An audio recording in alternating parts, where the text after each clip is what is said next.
Welcome to Shukla study point. आप सभी का स्वागत है आपके अपने YouTube channel Shukla study point में। मैं शिवम शुक्ला आप सभी दोस्तों का हार्दिक स्वागत करता हूं। आज के वीडियो के माध्यम से हम लोग चर्चा करेंगे नवीनतम मॉडल पेपर के बारे में, जो कि सोशियोलॉजी का होगा और बीए फोर्थ सेमेस्टर के छात्र छात्राओं के लिए बहुत महत्वपूर्ण होगा।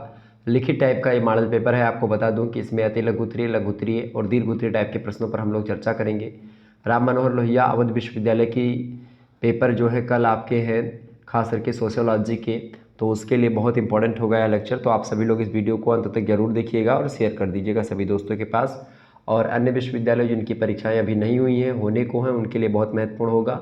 आप सभी लोग बीए फोर्थ सेमेस्टर के बाद में जिनकी परीक्षाएं हो गई हैं, फिफ्थ सेमेस्टर की तैयारी करेंगे, तो उसके लिए आप लोगों के कमेंट आ रहे थे कि सर जी फिफ्थ सेमेस्टर की क्लासेस प्रारंभ करवा दीजिए। तो फिफ्थ सेमेस्टर की क्लासेस जो है थोड़ा अभी वेट करिए। जैसे ही फोर्थ सेमेस्टर की कक्षाएं मतलब पेपर्स एक दो दिन और बचा हुआ है वो समाप्त हो जाए, फिर उसके बाद में हम प्रारंभ करवाएंगे, ठीक है। तो उसको लेकर के आप चिंतित ना हो बिल्कुल भी। तो बीए फोर्थ सेमेस्टर सोशियोलॉजी का ये बहुत ही महत्वपूर्ण क्वेश्चंस और आंसर्स आज के वीडियो के माध्यम से आप लोग जानने वाले हैं। आइए हम चर्चा करते हैं। 3 खंडों में आपका पेपर बटा हुआ होता है। अच्छा, आपको सोशियोलॉजी में पढ़ना क्या है? सोशियोलॉजी में आपको social problems and issues of development in India के बारे में आपको जानना है, तो उसी के बारे में हम लोग चर्चा करेंगे, ठीक है। 2023 की परीक्षाओं के लिए 2024-25 इन सभी में भी यह लेक्चर बहुत ही महत्वपूर्ण सिद्ध होगा। देखिए, 3 खंडों में आपका प्रश्न पत्र जो होता है बटा हुआ होता है। खंड आ, खंड बा और खंड सा। खंड आ से अति लघु उत्तरीय, बा से लघु उत्तरीय और सा से दीर्घ उत्तरीय प्रश्न पूछे जाएंगे। और आप सभी को पेपर पैटर्न तो सभी को पता ही होगा। अब चलिए हम चर्चा करते हैं। जो खंड आ होता है, यहाँ के सभी प्रश्न आपको करने होते हैं। 50 शब्दों में एक प्रश्न का उत्तर देना होता है, ठीक है। और अलग अलग विश्वविद्यालयों में अलग अलग पैटर्न होता है। तो राम मनोहर लोहिया में आपको 10 प्रश्न अति लघु उत्तरीय मिलेंगे। 10 के 10 प्रश्नों को आपको करना होगा। 3 नंबर का एक प्रश्न होगा। इस प्रकार से व्यवस्थित किया जाता है। चलिए जानने का प्रयास करते हैं। पहला प्रश्न है विचलन। अच्छा, विचलन यहाँ पर लिख दिया है। इसका मतलब, विचलन लिखने का मतलब ये है कि विचलन से आप क्या समझते हैं या विचलन की परिभाषा दीजिए। ऐसे ही प्रश्न आपसे पूछा जाएगा, ठीक है। तो विचलन क्या है? विचलन का मतलब आपको बता दूं, जैसे कि अगर कोई सामाजिक व्यवस्था है, कोई सामाजिक नियम है, सामाजिक क्रियाकलाप है, या पूरा गांव आपका कुछ किसी दूसरे विचारधारा को फॉलो करता है और आप उसी में से उन्हीं विचारधाराओं का उल्लंघन करते हैं और उसका विरोध करते हैं, जानबूझकर ऐसा करते हैं, तो वो होता है विचलन।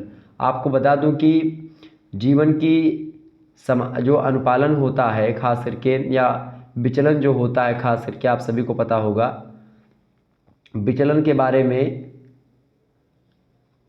विचलन के बारे में आपको बता दूं। अच्छा, अनुपालन और विचलन, ये 2 शब्द आपको मैं बता दूं। अनुपालन भी एक प्रकार से आपका शब्द होता है।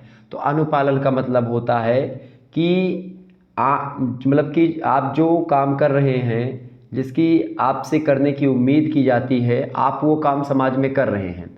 और विचलन का मतलब ये होता है कि आपसे जो उम्मीद समाज करता है, या समाज के या समूह के जो लोग होते हैं वो करते हैं कि भाई फला व्यक्ति फला काम करेगा, लेकिन आप वो काम नहीं करते हैं, आप उसके विपरीत काम करते हैं, या आप जिस विचारधारा को आपको फॉलो करना चाहिए आप उस विचारधारा को नहीं फॉलो करते, उसका आप विरोध करते हैं, ठीक है। तो जब आप विरोध करते हैं तमाम प्रकार के मापदंडों का, तमाम प्रकार के सामाजिक रीति रिवाजों का, तो वो होता है विचलन, उसको बोलते हैं सामाजिक विचलन। लेकिन सामाजिक अनुपालन एक शब्द होता है। सामाजिक अनुपालन ठीक विचलन के एक प्रकार से विपरीत होता है, या ऐसा कहें अनुपालन के विपरीत होता है विचलन। अनुपालन में क्या होता है, जैसे कि समाज में जो नियम कायदे हैं उनका अगर आप पालन कर रहे हैं, समाज जो आपसे एक्सपेक्टेशन आपका मतलब समाज आपसे करे हुए है, उस आप जो आपसे समाज चाह रहा है आप उसको दे रहे हो समाज को। यानी कि समाज चाह रहा है कि भाई ये रामू नाम का व्यक्ति है, ये एक प्रकार से धान बोएगा, या रामू नाम का व्यक्ति कथा सुनेगा, या रामू नाम का व्यक्ति हनुमान जी का सुंदरकांड करवाएगा। तो ये सब क्या है? ये सब एक प्रकार से अनुपालन है। समाज चाहता है कि भाई आपसे उम्मीद करता है कि भाई ये व्यक्ति ये काम करेगा, तो अगर आप वो काम करते हैं, आप उनके जो एक प्रकार से जो वो सोच रहे हैं उस पर आप खरे उतरते हैं, तो वो हो गया अनुपालन। लेकिन अगर आप उस पर खरे नहीं उतरते हैं, आप उसके विपरीत काम करते हैं, तो वो होता है विचलन, ठीक है। समझ में आ रही चीज़ें? तो विचलन उतना ही पुराना है जितना कि मानो समाज पुराना है। समाज में आप देखते हैं प्रत्येक युग में विचलन होता रहा है। कोई ना कोई व्यक्ति या कोई ना कोई समूह जो होता है समाज में विचलन जरूर पैदा करता है। आपको बता दूं, उदाहरण के रूप में आप ले सकते हैं जैसे कि कई प्रकार के लोगों ने विचलन के बारे में बताया भी है, जैसे कि इंकलस महोदय कहते हैं, बड़े अच्छे समाजशास्त्री हैं, कहते हैं कि सामाजिक विचलन तब पैदा होता है जब वह स्वीकृत आदर्शों से हटा हुआ हो और एक ऐसा कार्य एक ऐसा कार्य हो जिसके बारे में समाज या समुदाय या समूह उग्र महसूस करता हो, इतना उग्र कि ऐसी प्रतिक्रियाएं करता हो कि उस विचलित व्यवहार को होने ही ना दिया जाए, फिर नियंत्रण कर दिया उस पर कंट्रोल कर लिया जाए। तो ये होता है विचलन। विचलन की अगर बात की जाए तो कुल मिलाकर के मैं आपको बताऊं, विचलन जो है समाज विशेष के संदर्भ में की जा सकती है, विचलन की परिभाषा दी जा सकती है। विचलन वह व्यवहार होता है जो उस समय के अधिसंख्यक सदस्यों के द्वारा अस्वीकृत है और जिसके विरुद्ध कार्रवाई की जानी चाहिए। कि समाज में ऐसा कायदा, ऐसा नियम, ऐसा मापदंड जिसके विरुद्ध कोई व्यक्ति जाता है तो उस पर नियंत्रण किया जाता है, उसको नहीं जाने दिया जाता है। अगर वो ऐसा कर देता है तो उसके खिलाफ दंड का प्रावधान भी किया जाता है। यानी विचलन एक प्रकार से आप बोले तो, अगर मैं आपको और सरल भाषा में बताऊं तो एक सामाजिक टाइप का अपराध होता है जो सामाजिक नियमों और रीति रिवाजों के खिलाफ होता है, सामाजिक अपराध टाइप का होता है। ठीक है, ये बात ध्यान रखिएगा। विचलन में क्या होता है, सामाजिक आदर्शों के द्वारा एक प्रकार से सामाजिक आदर्शों को मानना होता है। अगर सामाजिक आदर्शों का आप अवमानना कर देते तो वो विचलन हो गया। ठीक है, तो विचलन के बारे में मैंने आपको विस्तार से आपको सारी चीज़ों के बारे में बताया भी था। तो विचलन वही होता है। विचलन के बारे में एक चैप्टर हमने पढ़ाया है, तो विचलन वाला चैप्टर अगर आप देखिएगा तो पूरा विस्तार से आपको समझ में आ जाएगा। हालांकि विचलन का सीधा सा मतलब है क्या, कि समाज विरोधी काम करना। ठीक है, समाज में जो नियम है उन नियमों का उल्लंघन करना। ठीक है, जानबूझकर करना, जानते हैं कि भाई समाज इसके लिए आपको माफ़ नहीं करेगा, लेकिन फिर भी अगर आप वो काम करते हो तो वो होता है सामाजिक विचलन। ठीक है, तो इसको बोलते हैं सामाजिक विचलन। दूसरा प्रश्न आपकी स्क्रीन पर दिया हुआ है, अपराध। अपराध किसे कहते हैं भैया, अपराध एवं बाल अपराध। तो अपराध और बाल अपराध दोनों के बारे में आपको बताऊंगा। अपराध क्या होता है भाई, तो अपराध के मुख्य रूप से दो पहलू होते हैं, एक तो सामाजिक स्तर पर अपराध और एक होता है कानूनी स्तर पर अपराध। समझ रहे हैं चीज़ों को। तो जो सामाजिक अपराध होता है, सामाजिक नियम, सामाजिक रीति रिवाज, सामाजिक मापदंडों का जब आप खिलाफ काम करते हो तो सामाजिक अपराध है। लेकिन जब आप किसी कानून का उल्लंघन करते तो होता है कानूनी अपराध। जो आईपीसी है, इंडियन पीनल कोड है, जब आप उसमें लिखी गई धाराओं का विरोध करते हैं या उसमें लिखे गए नियम कायदे को या उसमें लिखी गई ऐसी बातों को करते हैं जिसके कारण से उसमें दंड का प्रावधान किया गया, तो वो अपराध कहा जाएगा। तो अगर आप देखिएगा कानूनी अपराध के बारे में, तो कानूनी अपराध की परिभाषा दी है जो है टम्पन महोदय ने, कहा कि अपराध जो होता है कानून संहिता के उल्लंघन में जानबूझ करके किया गया व्यवहार होता है, जो बिना किसी प्रतिरक्षा या औचित्य के किया जा गया होता है, जो राज्य के द्वारा दंडनीय होता है, तो ऐसा कृत अपराध होता है। माउरर कहते हैं कि अपराध कोई भी वह प्रक्रिया होती है जिसके द्वारा कानून का उल्लंघन किया जाता है। माइकल और एडलर महोदय कहते हैं कि व्यवहार का वह उदाहरण जो अपराध कानून के द्वारा अर्जित है, ठीक है, वो होता है अपराध। कुल मिलाकर के कानूनी रूप से वर्जित, ठीक है, कानूनी रूप से वर्जित, विशेष रूप से अपराध कानून के द्वारा निषिद्ध कार्यों को करना ही अपराध कहा जाता है और इसकी गंभीरता के अनुसार अपराध को दंड दिया जाता है। अपराध करने वाले व्यक्ति को दंड दिया जाता है। तो ऐसा कृत्य जिसको करने से आपको दंड मिले वो होता है अपराध। ठीक है, अपराध की सामाजिक परिभाषा की अगर बात की है तो सामाजिक परिभाषा में अलग अलग विद्वानों ने एक प्रकार से, इलियट और मैरिल बड़े ज़बरदस्त तरीके से कानूनी परिभाषा देते हैं। वो कहते हैं कि अपराध कानून के द्वारा निषिद्ध या वर्जित वह कार्य होता है जिसके बदले में उसके कर्ता को, यानी जो ऐसा काम करता है जो कानून के द्वारा निषिद्ध कार्य है, जो व्यक्ति उस कार्य को करता है उसको मृत्युदंड भी मिल सकता है, उसको जुर्माने की सज़ा भी हो सकती है, कैद हो सकता है, काम घर, सुधार गृह या जेल के द्वारा उसको दंड दिया जाता है। तो ये होता है अपराध। अपराध एक सार्वभौमिक समस्या है जो कि प्रत्येक समाज में किसी न किसी रूप में विराजमान होती है। और आपको बता दूं, हर एक समाज में अपराध की प्रवृत्ति के लोग होते ही हैं। अपराध को अंग्रेजी में क्राइम कहते हैं और ख़ास करके क्राइम हिंदी में और शब्द हैं जैसे कि जुर्म हो गया, कसूर, दोष, अपकृत, पातक, पाप, गुनाह, ये सब एक प्रकार से अपराध के हिंदी में शब्द हैं। क्राइम शब्द जो है वो लैटिन भाषा के क्रीमेन शब्द से उत्पन्न हुआ है। क्रीमेन का मतलब होता है अर्थ निर्णय देना। ठीक है, इसका अर्थ क्या होता है, निर्णय देना। ठीक है, और ग्रीक में क्रीमेन शब्द का अर्थ क्या होता है, अलगाव या जो है संघ के रूप में या किसी निर्णय का बोध कराता है। ठीक है, तो इस प्रकार से ये आप देखते हैं अपराध होता है ऐसे कर्म को करना जो कि एक प्रकार से नहीं करना चाहिए आपको, या ऐसे कृत्य जिसके कारण आपको दंड मिलता है, ठीक है, वो अपराध होता है। अच्छा, बात की जाए सामाजिक अपराध की, तो सामाजिक अपराध में कई विद्वान आते हैं जैसे कि क्लिनार्ड हो गए, काल्डवेल हो गए। इन लोगों ने एक प्रकार से मतलब अपराध की सामाजिक परिभाषाएँ दी। सामाजिक परिभाषाओं में जैसे हैकरवाल कहते हैं कि सामाजिक दृष्टिकोण से अपराध या बाल अपराध का अर्थ व्यक्ति के ऐसे व्यवहार से होता है जो मानवीय संबंधों की इस व्यवस्था में बाधा डालते हैं जिसे समाज अपने अस्तित्व के लिए आवश्यक समझता है। कुल मिलाकर के आप देखिएगा इसी प्रकार से क्लिनार्ड बड़ी ज़बरदस्त परिभाषा देते हैं। कहते हैं कि अपराध जो होता है सामाजिक नियमों से विचलन होता है। अगर आप सामाजिक नियमों से विचलित हो जाते हैं, मैंने आपको शुरुआत में बताया था कि एक सामाजिक अपराध होता है विचलन, ठीक है, आप विचलित हो जाते हैं किससे, सामाजिक नियमों से, सामाजिक नियमों को आप नहीं मानते। विचलन माने होता है एक सीधा ट्रैक है, अब उससे आप हट जाते हैं, तो ये हो गया अपराध। एक नियमों की ये कतार है, श्रृंखला है, इससे आप हट करके कोई काम करते हैं तो वो होता है अपराध, सामाजिक अपराध, ठीक है। सेथना, डॉक्टर सेथना भी कानूनी परिभाषा देती हैं, ठीक है। सेथना कहती हैं कि अपराध की परिभाषा एक कार्य अथवा गलती पापमय या गैर पापमय के रूप में की जा सकती है जो संबंधित देश के विशिष्ट समय पर लागू कानून के अंतर्गत दंड के योग्य होती है। तो इस प्रकार से ये होता है अपराध, ठीक है। बात की जाए अगर बाल अपराध की, तो बाल अपराध जो होता है जब कोई बच्चा अपराध करता है, खास करके 18 साल से नीचे का लड़का अपराध करता है। अच्छा, ये सीमा जो होती है अलग अलग देशों में अलग अलग होती है। किसी देश में 12 साल, किसी में 16, किसी में 14, किसी में 18, किसी में 20, किसी में 22, अलग अलग तरीके से एक प्रकार से अपराध को लेकर के बताएगा कि भाई बाल अपराधी कौन होंगे, ठीक है। तो बाल अपराध का मतलब जब कोई लड़का अपराध करता है तो वो अपराध होता है बाल अपराध, ठीक है।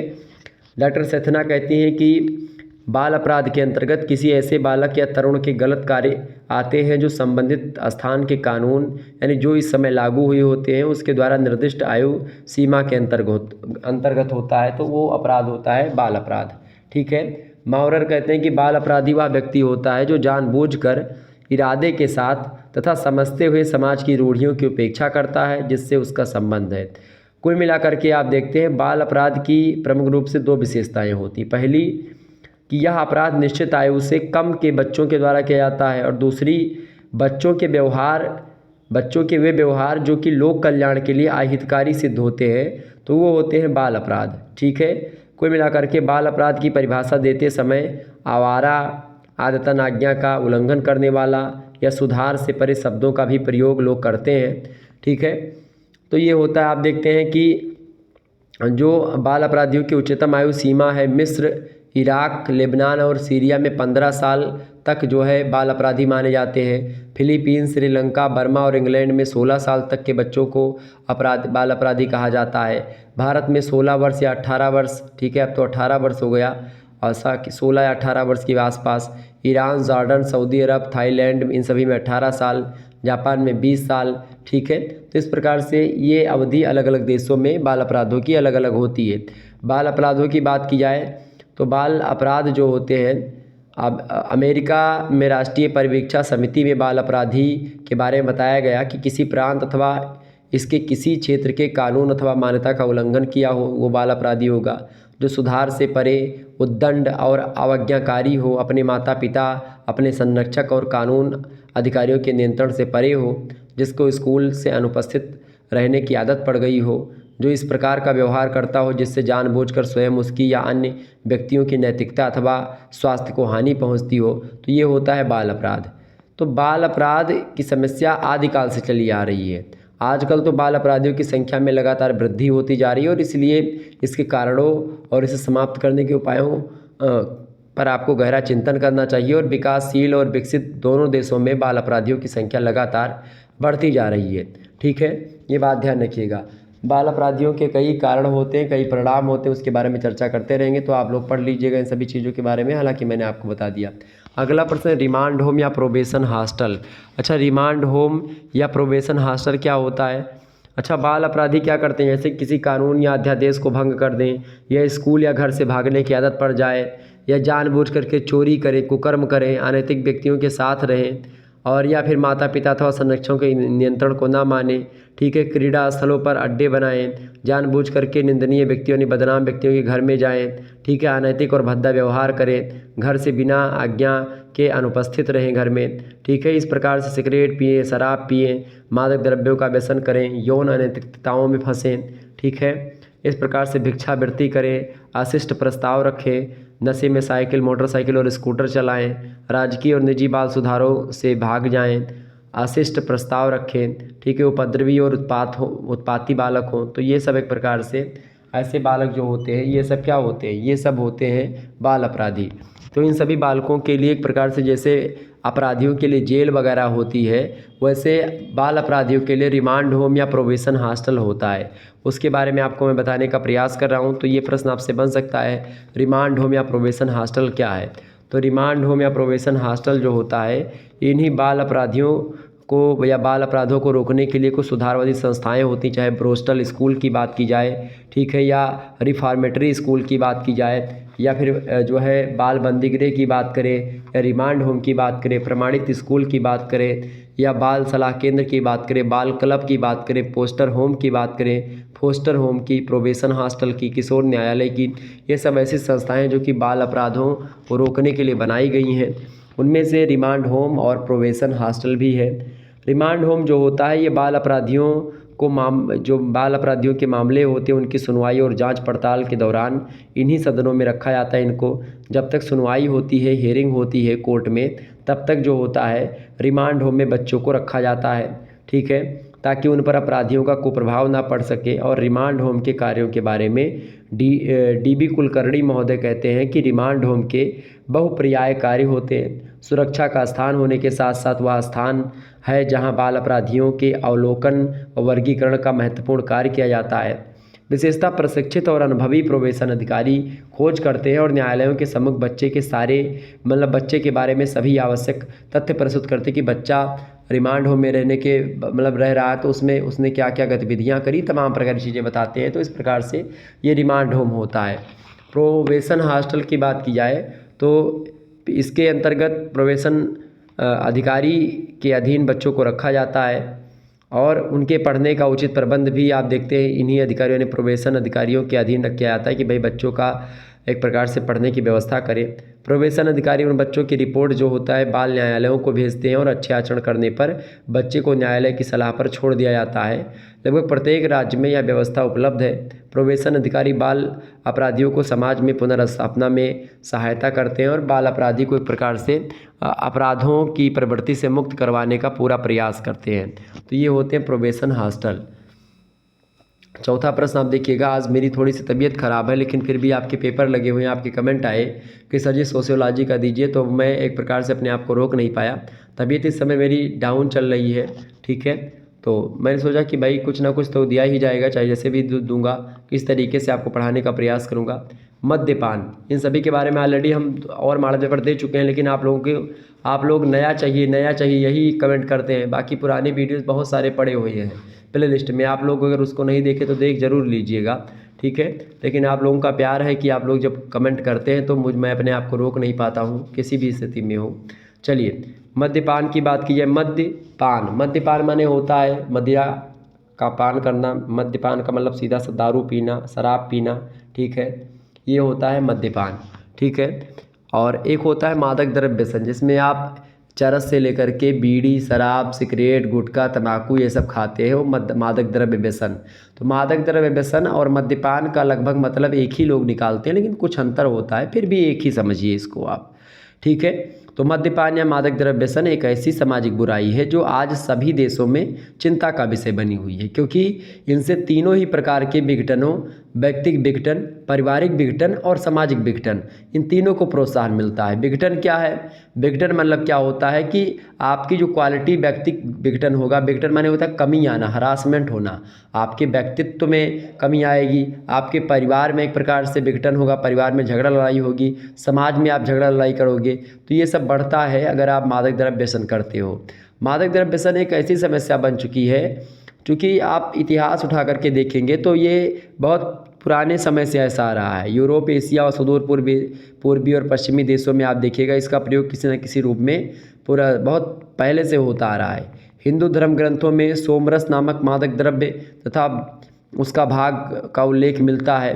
इसके अलावा आप देखते कई मादक द्रव्यों के प्रयोग को भारत में कुछ सीमा तक धार्मिक स्वीकृति भी मिली हुई है। जैसे भांग वगैरह को लेकर के शंकर भगवान के नाम पर लोग पीते हैं कि भाई बाबा भोलेनाथ पीते थे। गांजा हो गया, ठीक है, ये सब लोग करते हैं। मादक द्रव्य की अगर बात की, अच्छा आपको बता दूं यहाँ भारत में तो मान लेते हैं यही सब सीमित है, थोड़ा कम ही होता है, लोग गुटखा उटखा खा लेते हैं, यही सब है से। लेकिन अब थोड़ा जो पढ़ लिख लोग लेते हैं तो चरस, अफीम और ये हीरोइन और नशे की गोलियां खाने लगते हैं, वो ज़्यादा एक प्रकार से नुकसान करती है। लेकिन दिखता कौन है जो कि भाई अगर आप भारत में रह करके अगर आप गुटखा और पान खा लेते हो तो आप बहुत बड़े नशेड़ी समझे जाते हैं। अगर पान आप खाते हो, तम्बाकू खा लेते हो तो बहुत सारे लोग टिप्पणी करेंगे अरे पढ़े लिखे नहीं इसलिए खाते हैं। और जो व्यक्ति पढ़ लिख लेते हैं, मैंने देखा है, वो सिगरेट और वो पीते हैं, क्या बोलते हैं, चर्स लेते हैं। तो ये भी एक प्रकार समस्या है, लेकिन वहाँ पर लोगों की नहीं जाती है। क्योंकि होता नहीं कि जो व्यक्ति गरीब है अगर वो कुछ खा पी रहा है तो उसको लेकर के बहुत सारे टीका टिप्पणियाँ लोग करते हैं, अरे गंवार है, ये है, वो है, दुनिया भर का, ठीक है।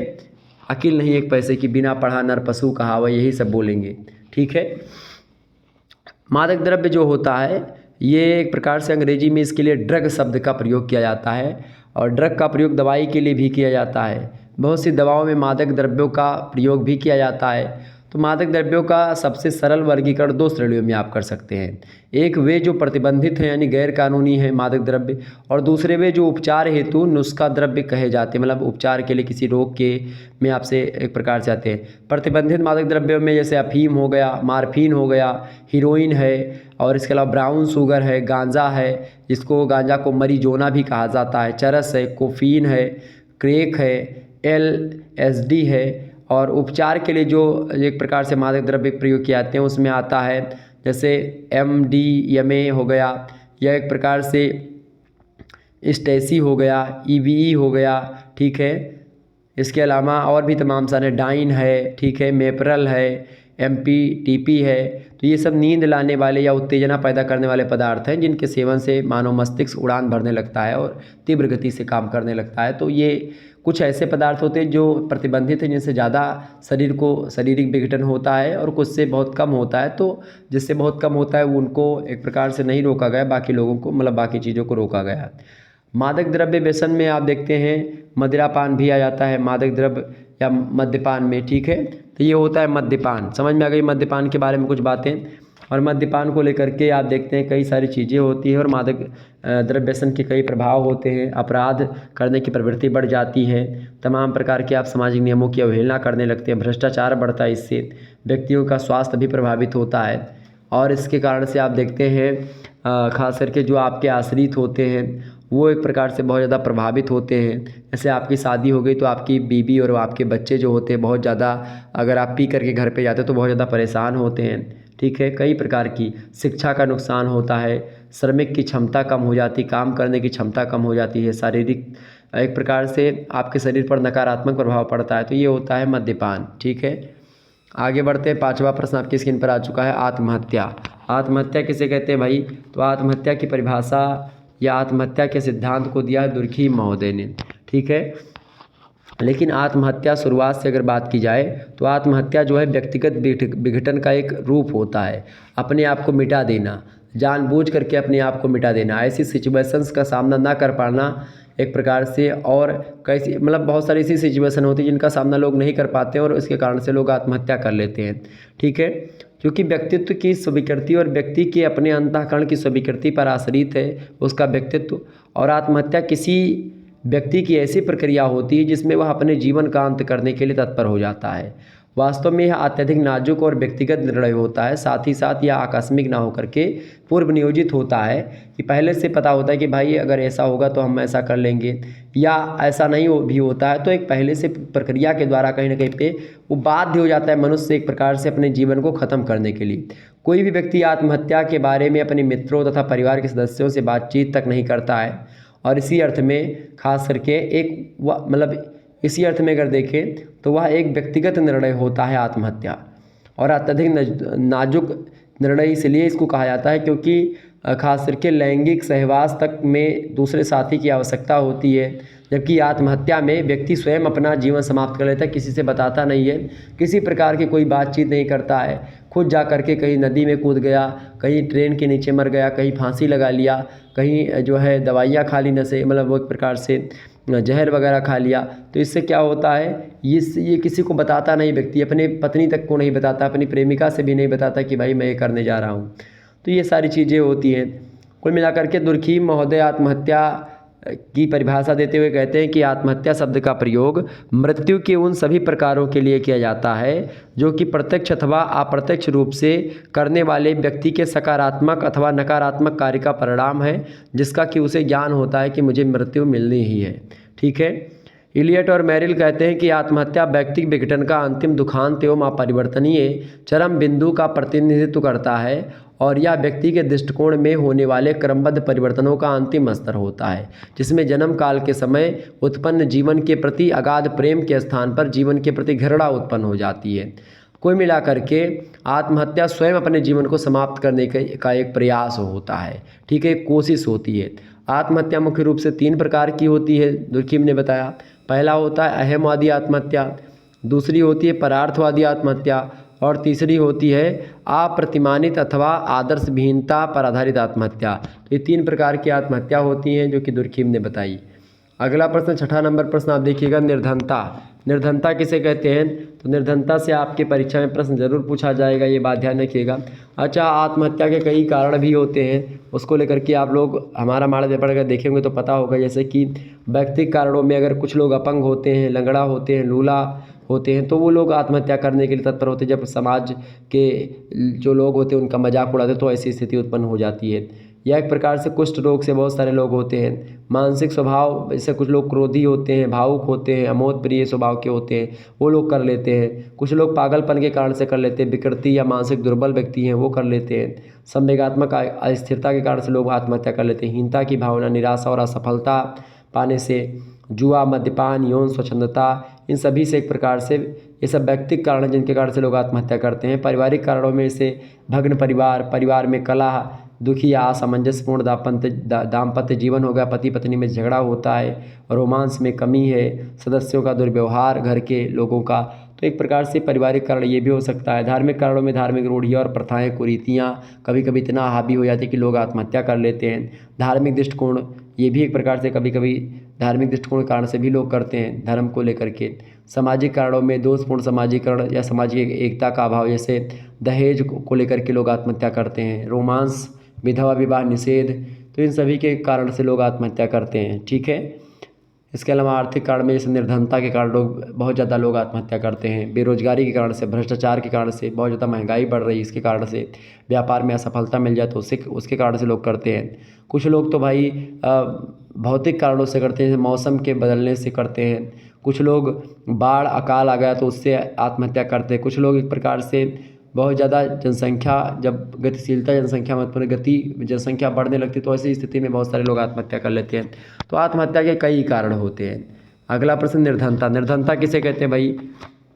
निर्धनता की अगर बात की जाए तो निर्धनता एक सापेक्षिक अवधारणा होती है और उसका मापदंड व्यक्तियों को न्यूनतम जीवन स्तर की सुविधाएं ना प्राप्त हो सकना होता है कि भाई वो जो चाह रहे हैं या जिससे उनका जीवन स्तर सही रह सके, वो आवश्यकताएं, वो वस्तुएं उनको नहीं मिल पाती, तो वो व्यक्ति निर्धन होता है। न्यूनतम जीवन स्तर विभिन्न स्थानों पर भिन्न भिन्न होने के कारण से निर्धनता के किसी साधारण मापदंड का निर्धारण नहीं किया जा सका कि क्या निर्धनता का मापदंड होगा, क्या सीमा होगी। गिलिन और गिलिन कहते हैं कि निर्धनता वह दशा है जिसमें एक व्यक्ति अपर्याप्त आय तथा विचारहीन व्यय के कारण अपने जीवन स्तर को उतना ऊंचा नहीं रख पाता जिससे उसकी शारीरिक और मानसिक कुशलता बनी रह सके, और वह तथा उसके आश्रित समाज के स्तर के अनुसार जिस समाज का वो सदस्य है उस समाज के अकॉर्डिंग वो अपने आप को नहीं रख पाते, तो उनसे स्तर डाउन होता, तो वो डाउन वाला स्तर जो होता निर्धनता कही जाती है। कोडार्ड करते कि निर्धनता उन वस्तुओं का अभाव है या अपर्याप्त पूर्ति है जो एक व्यक्ति तथा उसके आश्रितों के स्वास्थ्य तथा कुशलता को बनाए रखने के लिए आवश्यक होता है। कुल मिलाकर के यह कहा जा सकता है कि भारत एक धनी देश है किंतु यहाँ के निवासी निर्धन हैं। भारतीय परिस्थितियों में यह कथन बिल्कुल सही प्रतीत होता है, चूँकि भारत में प्राकृतिक साधनों की प्रचुरता है। यहाँ अधिक संख्या और व्यक्तियों में कार्यकुशलता होने के बाद भी यहाँ के अधिकांश व्यक्तियों का जीवन स्तर काफ़ी निम्न है। और चूँकि आप देखते हैं इसका कारण भी कई सारा है, निर्धनता का, जाति व्यवस्था, व्यवसाय से लगाव या संयुक्त परिवार व्यवस्था, ठीक है, अशिक्षा, स्वास्थ्य का निम्न स्तर, घनी और गंदी बस्तियाँ, कर्मकांडों पर अपव्यय, आर्थिक कारणों में पिछड़ी हुई खेती, ठीक है, उद्योगों का असंतुलित विकास, योग्य उत्पादकों की कमी, धन का दोषपूर्ण और अनुपयोगी संचय, इसके अलावा श्रमिकों में पर्याप्त कार्यकुशलता का अभाव, प्राकृतिक प्रकोपों की सामान्य पुनरावृत्ति, तस्करी और भ्रष्टाचार, मद्यपान, मादक द्रव्य व्यसन, तमाम प्रकार के कारण हैं। इसके अलावा राजनीतिक कारण में भी ब्रिटिशर्स लोग अपना शोषण किए, मुस्लिम लोग आए, सभी लोगों ने एक प्रकार से भारत से खजानों को लूटा ही और भारतीय धन को समाप्त ही किया, ठीक है। तो ये सब निर्धनता है। अगला प्रश्न है घरेलू हिंसा। घरेलू हिंसा क्या होती है? घरेलू हिंसा मतलब होता है सीधा सीधा, जैसे कि आप किसी महिला पर अत्याचार करें, खास करके यही आप लोग अर्थ लगाते हैं घरेलू हिंसा का। लेकिन घरेलू हिंसा थोड़ा सा इससे और अलग भी है। महिलाओं पर हिंसा करना घरेलू हिंसा तो कही जाती है, लेकिन अगर आप वृद्धों पर या आप बच्चों पर हिंसा करते तो वो भी घरेलू हिंसा ही कही जाती है, ठीक है। तो घरेलू हिंसा से अभिप्राय होता है परिवार के अंदर होने वाली जो हिंसा होती है उसी से, जिसमें कोई एक वयस्क सदस्य जो होता है वो एक प्रकार से अपने संबंधियों को या उससे जो रिलेटेड व्यक्ति हैं, उसके लड़के हैं, उसकी बीवी है, उसके माता पिता हैं, उन सभी को एक प्रकार से अपनी शक्ति के दुरुपयोग या अपने चूँकि वो कमाता तो इसलिए धौंस जमाता है, मारता पीटता है, डांटता है, दुर्व्यवहार करता है, भौतिक, लैंगिक, मनोवैज्ञानिक, भावात्मक, आर्थिक, इन सभी तरीके से धमकी देता है, तो इसको बोलते हैं घरेलू दुर्व्यवहार या घरेलू हिंसा। यही सब आप बोल सकते हैं इनको, ठीक है। स्ट्रास महोदय कहते हैं कि किसी को नुकसान या चोट पहुंचाने की दृष्टि से उस पर जानबूझ करके किया गया आघात जो होता है उसको हिंसा कहते हैं, चाहे उसे वास्तव में चोट पहुंचाने की दृष्टि से उस पर जानबूझकर किया गया आघात हो, चाहे उसे वास्तव में चोट ना पहुंचाई गई हो, लेकिन अगर वो प्रयास भी कर रहा तो घरेलू हिंसा ही या हिंसा कही जाएगी। और यही बात जब घर में की जाती तो उसको हम घरेलू हिंसा कहते हैं।